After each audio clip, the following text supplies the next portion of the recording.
तो भी आप मेहनत कर रहे हो ना बच्चे के प्रति, तो उतना ही ले रहे हो ना। आप कोई घूस थोड़ी ले रहे हो, आप कोई दान थोड़ी ले रहे हो। अगर आप घूस लेते होते कि बेईमानी का पैसा और घूस लेकर के निर्दोष को जो है दंड दिला दिया और दोषी को मुक्त करा दिया, तो आपकी दुर्गति हो जाती। आप मेहनत करके पढ़ा रहे हो, अब उसका पिता क्या करके पैसा देता है वो भोगेगा। आप तो अपनी मेहनत का पैसा ले रहे हो, उसमें कोई परेशान। मान लो कोई लेबर करके वो फावड़ा चलवावे और 500 रुपया दे, तो भले वो बेईमानी करके 500 दिया, उसने तो खून पसीना करके मेहनत कर लिया है ना। तो आप अपने माइंड से बच्चों की सेवा करते हैं, घंटों पढ़ाते हैं, आपको जो 1500 रुपये मिलता है उसमें कोई दोष नहीं है। पवन नंदा जी, राधे राधे महाराज जी। महाराज जी, प्रयासरत, स्वाध्यायरत, मनन चिंतन रत रहने पर भी शरीर हूँ ये भ्रम नहीं जाता, ना ही स्वयं स्वरूप का अनुभव होता है, कोरा सीखा हुआ ज्ञान है। महाराज जी, ऐसे में महाराज जी कैसे अनुभव आए? इसीलिए सोई जाने जेहि देहु जनाई और जानत तुम्हें तुम्हें हो जाए।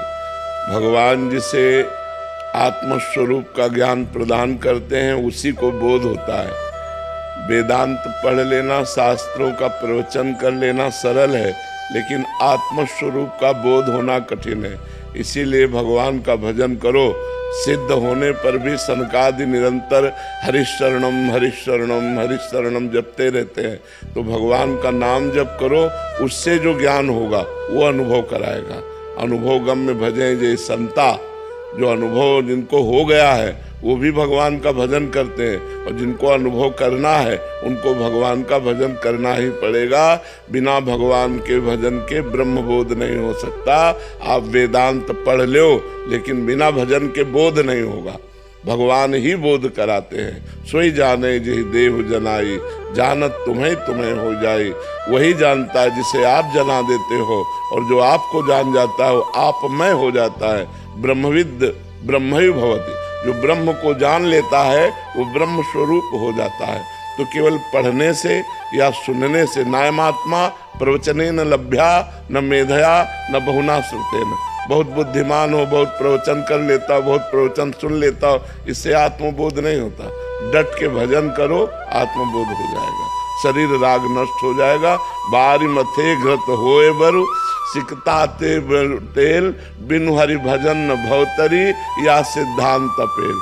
बालू पेलने से चाहे भले तेल हो जाए, पानी मतने से भले घी निकल आवे, असंभव, लेकिन ऐसा भले हो जाए, पर बिना भजन के कोई इस अज्ञान रूपी संसार सागर से मुक्त नहीं हो सकता। इसलिए भजन अनिवार्य है। जितना भजन करोगे उतने ही भगवत तत्व का बोध होगा।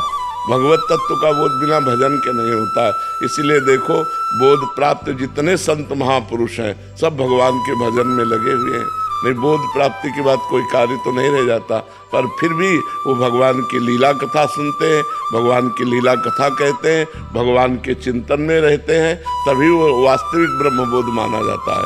देखो, सुखदेव जी महाराज हर समय 18,000 श्लोक का मनन करते रहते हैं।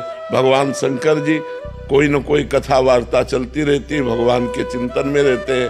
सनक सनंदन सनातन सनत कुमार चारों ब्रह्म ऋषि में एक प्रवक्ता बन जाता है, 3 श्रोता बन जाते हैं, भगवत चर्चा चलती रहती है।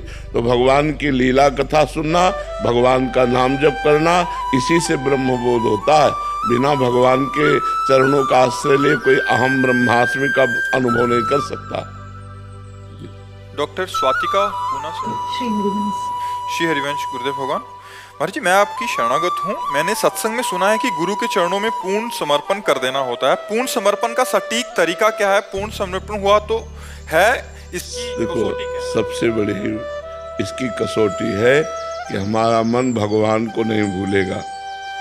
हर समय भगवत स्मृति चलेगी, क्योंकि जहाँ हमारा मन समर्पित होता है उसी का चिंतन होता है। अगर हमारा मन शरीर में समर्पित है तो चिंतन शरीर का होगा, भोगों में है तो भोगों का होगा, शरीर संबंधियों में है तो शरीर संबंधियों का होगा, भगवान में है तो भगवान का होगा। गुरु और भगवान दो नहीं है, एक ही बात है। गुरु का चिंतन, भगवान का चिंतन, भगवान का चिंतन, गुरु का चिंतन एक ही है। हमारा यदि अखंड और अनन्य चिंतन हो रहा है तो हमारा